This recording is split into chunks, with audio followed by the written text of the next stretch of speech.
Jakob Gowell. I grew up in McMinnville. I've lived here all my life. I just graduated from Grinnell College in Iowa. I'm an English major, but hopefully a budding writer at some point.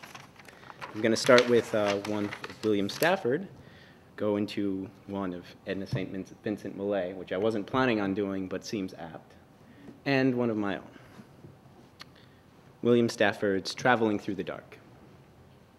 Traveling through the dark, I found a deer dead on the edge of the Wilson River Road. It is usually best to roll them into the canyons. That road is narrow. To swerve might make more dead. By glow of the tail light, I stumbled back of car and stood by the heap, a doe, a deer, a recent killing. She had stiffened already, almost cold. I dragged her off. She was large in the belly. My fingers touching her side brought me the reason. Her side was warm.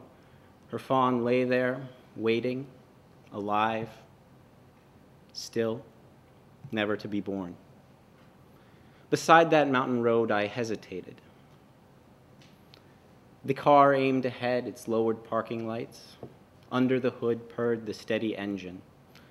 I stood in the glare of the warm exhaust turning red. Around our group, I could hear the wilderness listen. I thought hard for us all, my only swerving, then pushed her over the edge into the river.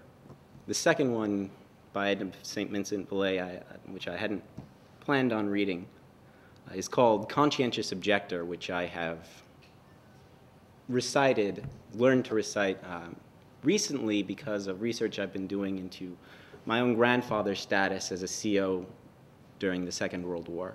And this is a grandfather I never knew, and I've been transcribing letters from him to and from my grandmother, who he married 6 days before beginning a prison term after he went AWOL from a CO camp. And I've been getting to know my grandfather, who died before I was born, through these letters. So this poem has great meaning to me, and I had no idea that William Stafford was also a CO.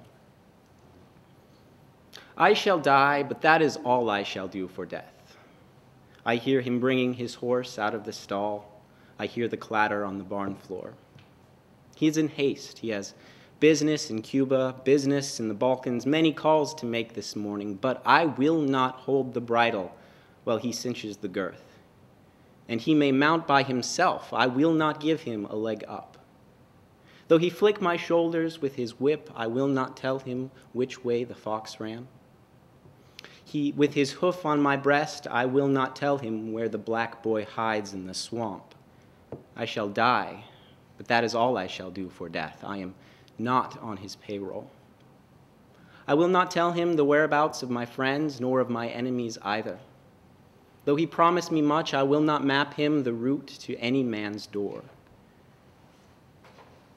Brother, the plans and the password to our city are safe with me. Never through me shall you be overcome. And one last one of my own, inspired by my backyard here over by the high school. Spring 2009. I should also mention that it's ironic that I have to read my own, but I can recite these others. Spring 2009. A curtain of willow, reflected sun slanting off the window, rhododendrons bend to dismiss opposition, and the slow leaves of a jade plant sway rigidly in the shadow of the roof's overhang. Half mowed, a yard seems a rainforest surrendering to fires, then fields. In the tension of a mixed company of lawn chairs, metal and plastic is one of class. Pygmy trees stunted, grapevines poisoned, and the echo of yesterday's mower, smoking enough to scare, all weigh the same measured as afterthought, where mass graves of weeds remind accidental poppies of their adequacy.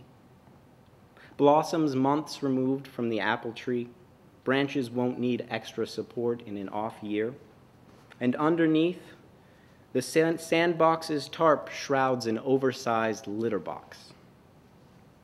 New fence cannibalized, trimmed, relieves an old one while the house's side glares, returning borrowed light more brightly where unpainted. Neighbors' voices, children, mothers, and the creak of homemade swings strung from a branch drift through the gate designed for friendship. Years before, the camellia, tall, proud, carried too much ice after a winter storm, fell, and a grandfather claimed the bush dead, died in the spring. It isn't dead. It is not.